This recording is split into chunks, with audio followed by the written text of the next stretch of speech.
Let's start the thyroid development. This is very commonly asked. Now, thyroid development शुरू कहाँ से होती है? Basically, ये floor of primitive pharynx से बनती है, especially at the area of the foramen cecum.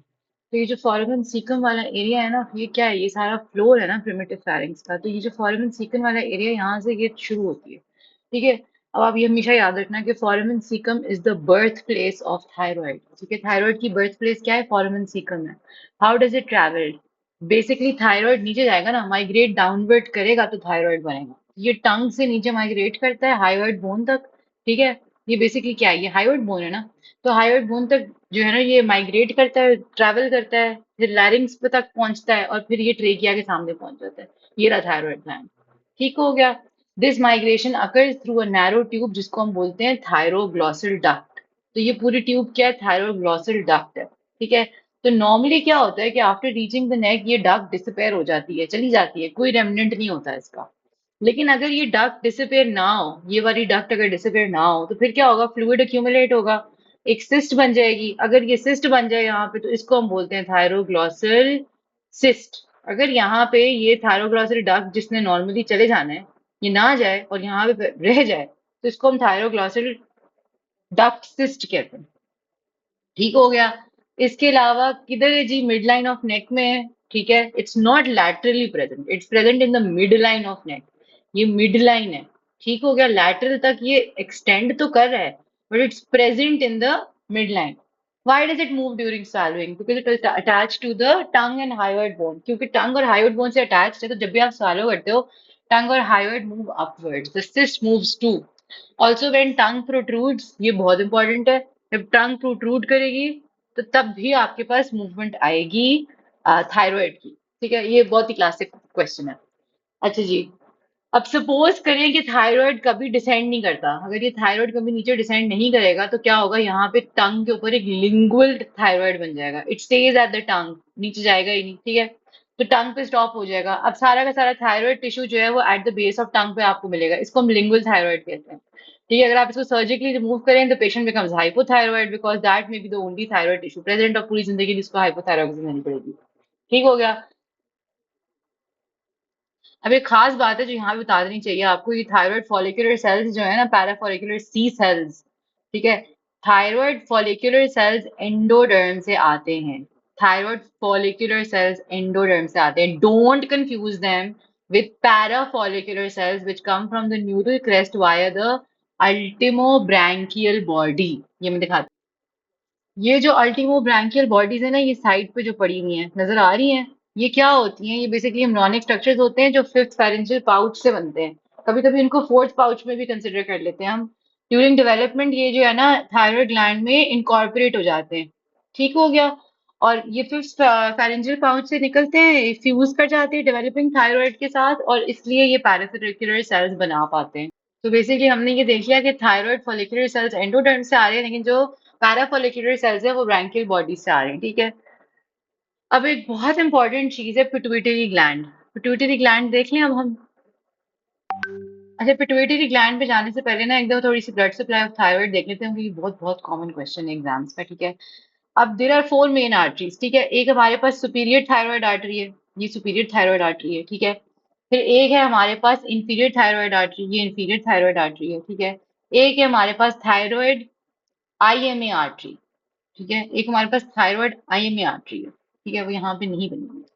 और एक, अच्छा ये तीन हम बात करते हैं, चौथी पे बाद में बात करेंगे. ठीक है. अब सुपीरियर थायराइड जो आर्टरी है, ये कहाँ से आ रही है? ये एक्सटर्नल कैरोटिड आर्टरी से आ रही है. एक्सटर्नल कैरोटिड आर्टरी से. ठीक है. ये upper part of thyroid, upper parathyroid और नियर बाय मसल्स को भी सप्लाई करती है. ठीक है. जो इन्फीरियर थायराइड आर्टरी है वो कहाँ से आ रही है जी? ये कैरोटिड से नहीं आती. ये कहाँ से आती है? ये आप देख रहे हैं कि लेफ्ट सबक्लेवियन से आ रही है. ठीक है. ये थायरोसर्वाइकल ट्रंक जो है ना, वहां से आपकी बेसिकली इंफीरियर थायराइड आर्टरी निकलती है. तो ये थायरोसर्वाइकल ट्रंक से इंफीरियर थायराइड आर्टरी निकल रही है. Supplies lower thyroid, both parathyroid glands mainly.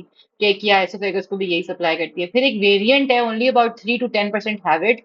This is the surprise artery जो यहाँ पे नहीं बनी हुई. This is the thyroid ima artery. It usually arises from the brachiocephalic trunk. ये जो ब्रेकियो सेफेलिक ट्रंक है ना, यहाँ से ये थायराइड ईमा आर्टरी आती है. It descends in front of the trachea, trachea के सामने से ये गुजरेगी, ठीक है। और ड्यूरिंग ट्रेकियोस्टमी अगर ये प्रेजेंट है तो बेसिकली ये प्रोफ्यूज ब्लीडिंग कर सकती है, तो ये बात याद रखना, ठीक है। वीनस ड्रेनेज के लिए भी superior thyroid when, middle thyroid when, inferior thyroid when है, ठीक है। थोड़ा सा नर्व सप्लाई भी टच कर लेते हैं, क्योंकि नर्व सप्लाई का जो पहले तो सिंपैथेटिक पैरासिम्पैथेटिक देख लेते हैं। सिंपैथेटिक वही है, superior cervical ganglion, middle cervical ganglion, inferior cervical ganglion, ये सारे फाइबर्स ट्रैवल करते हैं along the arteries to reach the thyroid. Sympathetic का क्या काम है? वेसो कंस्ट्रिक्शन करा देगी, थायराइड ब्लड वेसल्स की रेगुलेट कर देगी ब्लड फ्लो की, लेकिन does not stimulate thyroid hormone secretion. ये सिंपैथेटिक के हाथ में नहीं है। पैरासिम्पैथेटिक सप्लाई जो है वो इसकी वेगस नर्व से आती है, ठीक है। These fibres also travel through the thyroid plexus, ठीक है। देयर वैसे role in thyroid is relatively very minor, और कोई इतना डिफाइंड भी नहीं है। अगर हम थायराइड प्लेक्सस की बात करें तो ये वही सिंपैथेटिक और पैरासिम्पैथेटिक के फाइबर्स हैं जो कि आर्टरीज पे यहाँ पे सारे हिच हाइक करते हैं, ठीक है। अच्छा जी, big surgical confusion, students often think the superior laryngeal nerve and recurrent laryngeal nerve supply the thyroid. They do not, they supply the larynx, not the thyroid. They're only important because they run very close to the thyroid arteries. ये बात याद रखना। superior laryngeal nerve और recurrent laryngeal nerve supply the thyroid. No, this is wrong. वो larynx को supply करते हैं, ठीक हो गया।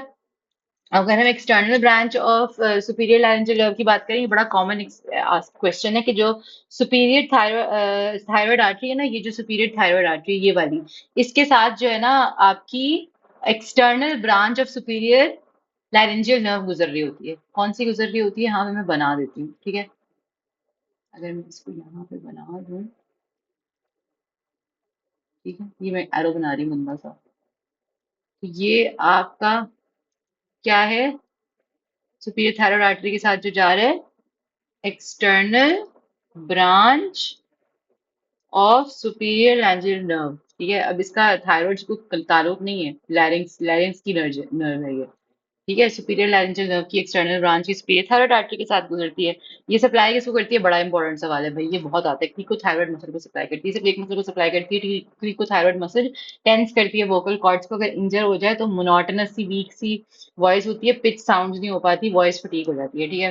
रिकरेंट लैरिंजियल नर्व जो है वो इंफीरियर थायराइड आर्टरी के साथ गुजरती है। मैं उसको बना देती हूँ कि ये ना बहुत इंपॉर्टेंट एग्जाम सवाल है, ठीक है। तो ये जो इंफीरियर थायराइड आर्टरी गंदा सा एरो जो मैं बना रही हूँ, ठीक है। इंफीरियर थायराइड आर्टरी के साथ जी कौन गुजरेगा? अब आप बताएं। रिकरेंट लैरिंजियल नर्व, रिकरेंट मतलब उल्टी जा रही है, ठीक है, नीचे से निकल के ऊपर जा रही है, ठीक है। Recurrent laryngeal nerve runs close to the inferior thyroid artery. ये क्या करती है? ऑल इंट्रिंसिक मसल्स को सप्लाई करती है, सवाई क्रिकोथायरॉइड, क्योंकि ऑब्वियसली ऊपर वाली क्रिकोथायरॉइड को दे रही थी ना। अगर ये खराब हो जाए, रिकरेंट laryngeal nerve की इंजरी हो जाए, तो आपको क्या क्या मिलेगा? Hoarseness, weak voice, vocal cord की पैरालिसिस हो जाएगी, बायलैटरल इंजरी की वजह से एयरवे ऑब्स्ट्रक्शन भी हो सकती है, ठीक है। तो ये इवन दो थोड़ा टाइम लग गया है इस पे, लेकिन ये इंपॉर्टेंट बहुत है क्योंकि एग्जाम में बहुत ज्यादा पूछते हैं, ठीक है। अच्छा, अब हम बात करेंगे पिट्यूटरी ग्लैंड की। पिट्यूटरी ग्लैंड की जब हम बात करेंगे तो हमने हाइपोथैलेमस पढ़ा था ना। हाइपोथैलेमस से नीचे आपके ये दो पिट्यूटरी पार्ट्स होते हैं। तो हाइपोथैलेमस के दो बेबीज हैं, ठीक है। This is probably the most important embryology question कि pituitary has two different parents, ठीक है। Pituitary, you think about them as two different parents of the pituitary. Think of two babies that are joining together. So the brain has a posterior pituitary and an anterior pituitary. ठीक हो गया। तो posterior pituitary और anterior pituitary, अब जो posterior pituitary है ये कहाँ से आ रहा है? ये न्यूरोएक्टोडर्म से आता है स्पेसिफिकली। अगर हम देखें जो पोस्टीरियर पिट्यूटरी डाउनवर्ड एक्सटेंशन होती है हाइपोथैलेमस की, ठीक है। तो पोस्टीरियर पिट्यूटरी आप ऐसे सोचिएगा ये डाउनवर्ड एक्सटेंशन है हाइपोथैलेमस की, ठीक है। ये क्या स्टोर करता है भाई? ये ऑक्सीटोसिन और एडीएच को स्टोर करता है। ये प्रोड्यूस नहीं करता ऑक्सीटोसिन और एडीएच, ये सिर्फ उसको स्टोर करता है। प्रोड्यूस हाइपोथैलेमस करता है, ठीक हो गया। अच्छा जी, हाइपोथैलेमस बनाता है पोस्टीरियर पिट्यूटरी, सिर्फ एडीएच और ऑक्सीटोसिन को बस अपने पास स्टोर करके रखता है। और जो एंटीरियर पिट्यूटरी है, अगर हम एंटीरियर पिट्यूटरी को देखें तो अच्छा बाय द वे, कौन से न्यूक्लिया बनाते हैं ये भी पूछा जाता है, ठीक है। एडीएच, एडीएच का न्यूक्लिया कौन सा है? सुप्रा ऑप्टिक न्यूक्लियस बनाता है ये, ठीक है। तो एडीएच के बारे में आप जब भी सोचें, आप सोचें सॉल्ट एंड वाटर, ठीक है। और कौन सा न्यूक्लियस बना रहे हैं एडीएच? सुपरा ऑप्टिक, अगर याद रह जाए। और ऑक्सीटोसिन किस न्यूक्लियस से बनता है? ये बनता है वेंट्रिकुलर न्यूक्लियस से, ठीक है। तो पैरावेंट्रिकुलर आप ऐसे याद रख सकते हैं, PV is basically pregnancy. Pregnancy में ऑक्सीटोसिन सिक्रीट होता है, राइट। एंटीरियर पिट्यूटरी की बात करें तो एंटीरियर पिट्यूटरी में आपके पास क्या है, ये ओरल एक्टोडर्म से बनता है, specifically the rat case pouch this grows upward from the mouth. तो जो ओरल एक्टोडर्म है ना, स्पेसिफिकली आपका रैट के पाउच, ये माउथ से अपवर्ड ग्रो करता है। Hormones of anterior pituitary, anterior pituitary के हॉर्मोन्स याद करने हैं तो फ्लैट पेग याद रखो।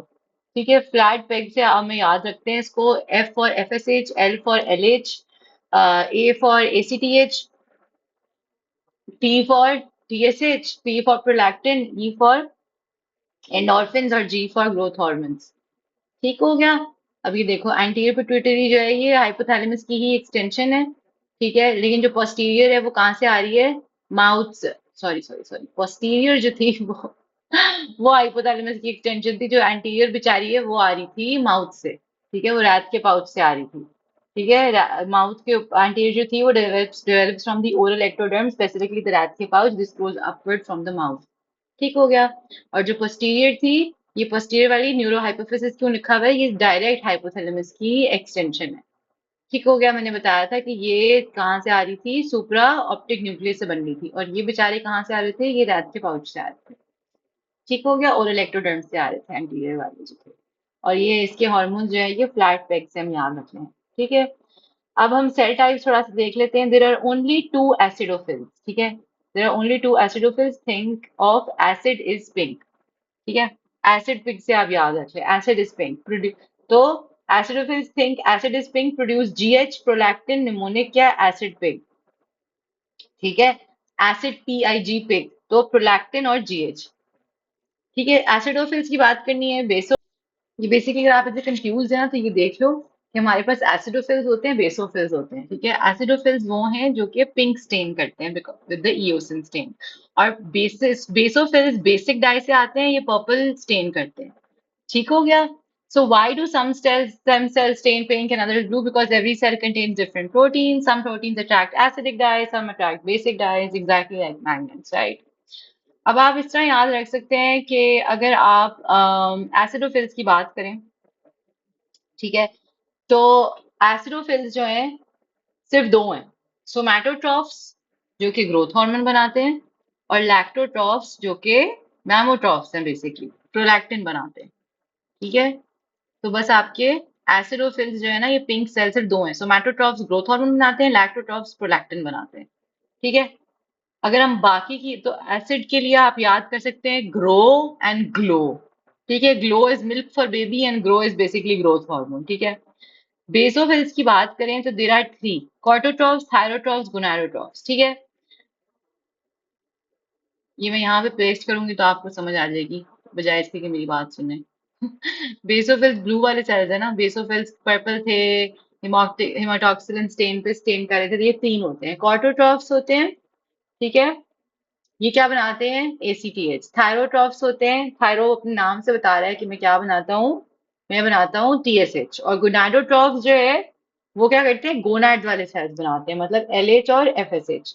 तो ये सारे आपके बेसोफिल्स हैं। ठीक है, बेसोफिल्स आप किस तरह याद रख सकते हैं, कॉर्टिकोट्रॉफ्स हैं, थायरोट्रॉफ्स हैं और गोनाडोट्रॉफ्स हैं। ठीक है, ये बेसोफिल्स हैं। अब क्रोमोफोब्स की बात करते हैं। वेट, एक और ग्रुप है, इसका नाम है क्रोमोफोब्स। क्रोमोफोब्स का मतलब है क्रोमोफोब्स, वो कलर से नफरत करते हैं। ठीक है, क्रोमोफोब्स तीसरा काइंड ऑफ सेल है हमारे पास, ये कलर से नफरत करते हैं, दे आर कलर हेटर्स। ठीक है, यूजुअली ये रेस्टिंग सेल्स हैं, डीग्रैनुलेटेड सेल्स हैं, स्टेम सेल्स हैं, तो कुछ क्रोमोफोब्स भी होते हैं। ठीक है, तो यहाँ पे मैं पॉज करती हूँ एक सेकेंड।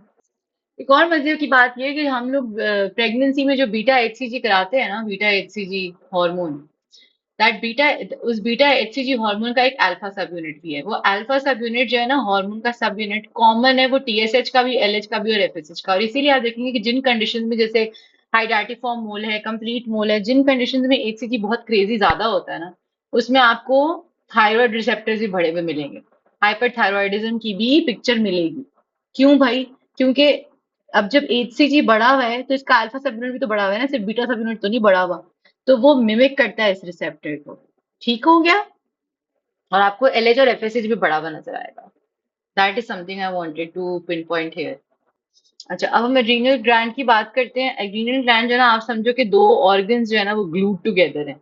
आपके पास कॉर्टेक्स है, ठीक है, और मेडुला है। ये दोनों चिपके हुए हैं आपस में, साथ में ना चिपके हुए हैं, ठीक है। और अगर हम आउटसाइड से जाएं तो सबसे बाहर आपके पास कॉर्टेक्स है, अंदर मेडुला है। तो कॉर्टेक्स जो है, अगर कॉर्टेक्स की बात करूं तो कॉर्टेक्स कहाँ से आता है? ये मीसोडर्म से आता है। और ये बेसिकली सारे स्टेरॉयड हार्मोन्स बना रहे हैं आपके, ठीक है। तो ये सारे स्टेरॉयड हार्मोन्स कहाँ से आ रहे हैं? कॉर्टेक्स से आ रहे हैं, ठीक है। मेडुला जो अंदर वाला पार्ट है, मेडुला कहाँ से आता है? ये न्यूरल क्रेस्ट से आता है। This produces your catecholamines, epinephrine and norepinephrine. Remember, neural crest gives rise to chromaffin cells which release epinephrine and norepinephrine. ठीक है। कॉर्टेक्स की लेयर्स अगर बाहर से अंदर आओ तो GFR याद रख सकते हो, GFR, glomerulosa fasciculata reticularis, GFR, ठीक है। GFR corresponds with salt, sugar and sex। तो ये ग्लोमेरुलोसा जो है वो सॉल्ट वाला हार्मोन है, अल्डोस्टेरॉन, ठीक है। Salt, sugar and sex. Fasciculata जो है वो ग्लूकोकॉर्टिकॉइड्स, कॉर्टिसोल, शुगर वाला हार्मोन है। और रेटिकुलरिस जो है ये सेक्स वाला हार्मोन है, एंड्रोजन्स, ठीक है। डीएच, बाय द वे, जो डीएचटी है ना आपका एंड्रोजन्स में, आपके पास बहुत सा वो है ना, टेस्टोस्टेरॉन है, डीएचटी है, एंड्रोस्टेनोइड आयोन है। सबसे पोटेंट जो है ना वो डीएचटी है, और ये सवालों में आता है, ठीक है। The deeper you go the sweeter gets.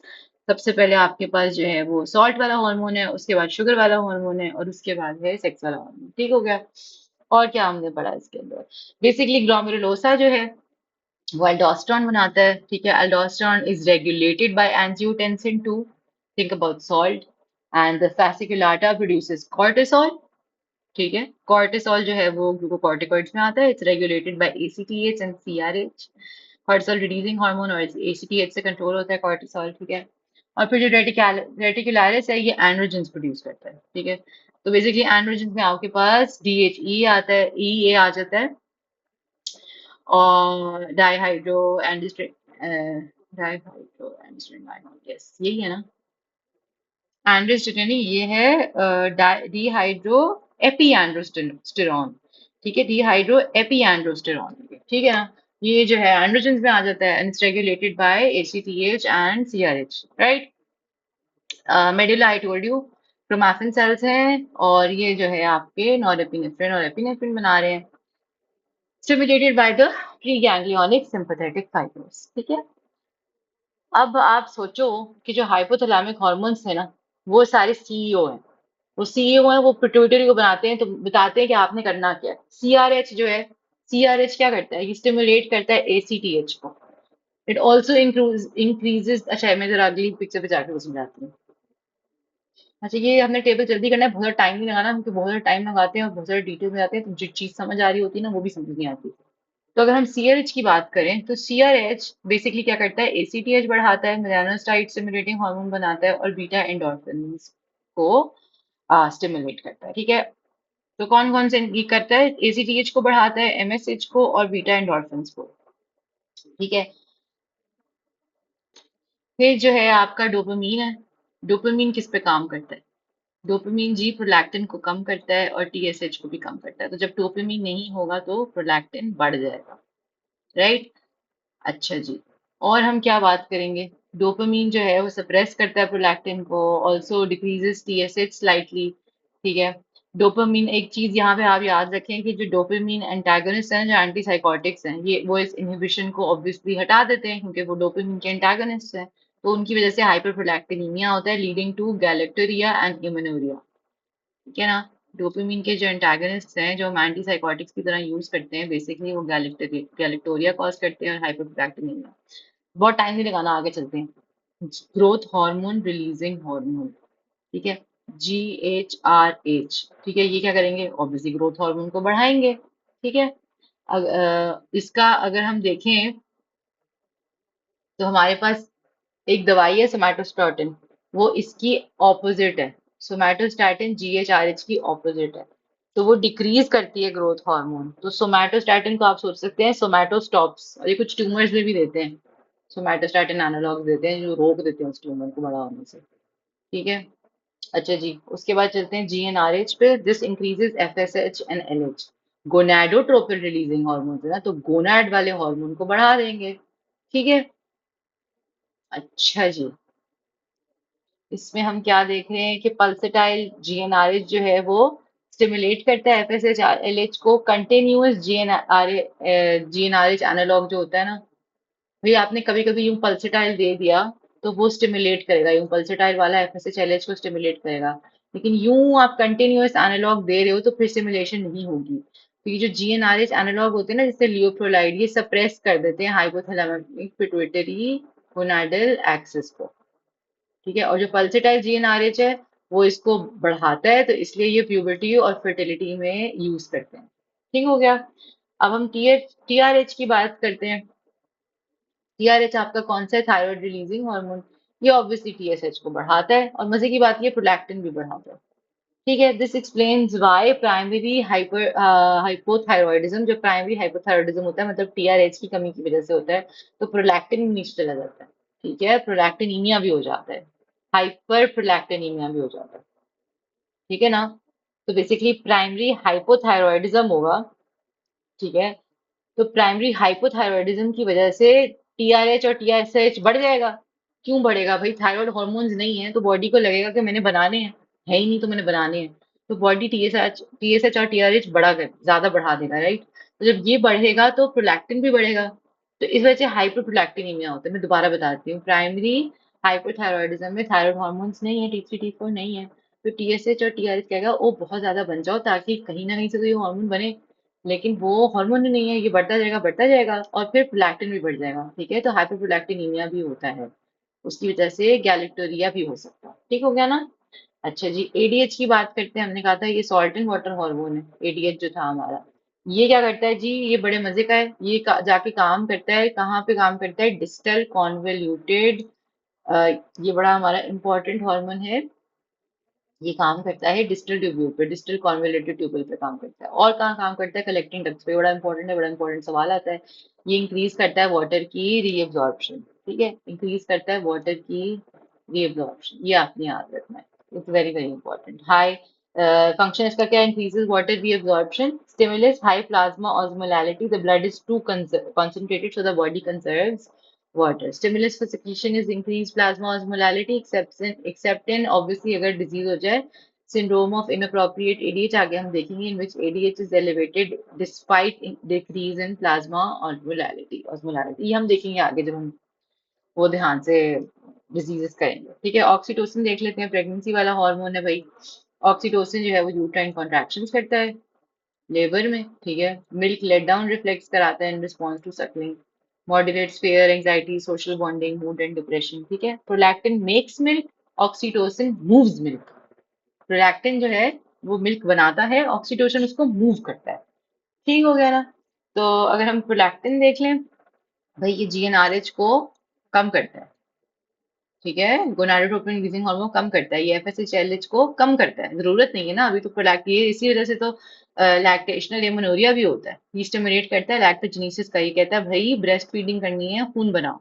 खून नहीं, सॉरी दूध बनाओ, वैम्पायर्स थोड़ी है दूध बनाओ। ठीक है।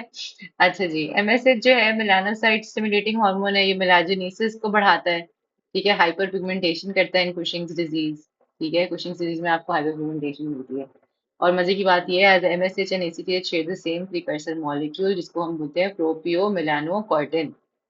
ठीक है, प्रोपियो मेलानोकॉर्टिन से एसीटीएच भी आता है और एमएसएच भी आता है। ये दोनों चीजें एक ही जगह से आती है। सोमाटोस्टेट मैंने बताया था, ऑपोजिट काम करता है ग्रोथ हार्मोन से, ऑपोजिट काम करता है। ठीक है, ये ग्रोथ हार्मोन और टीएसएच को कम कर देता है। Also called growth inhibiting hormone, इसीलिए बहुत सारे ट्यूमर्स में इसके एनालॉग्स देते हैं, एक्रोमेगेली में भी देते हैं ताकि ग्रोथ रुक जाए। ठीक है, ये मैं बहुत टाइम आने लगा रही हूँ, तो जितना टाइम आप इस पर लगाते हैं आप उतना कंफ्यूज होते हैं। आपने सिंपल सिंपल रहना है, सिंपल सिंपल सोचना है। ठीक है।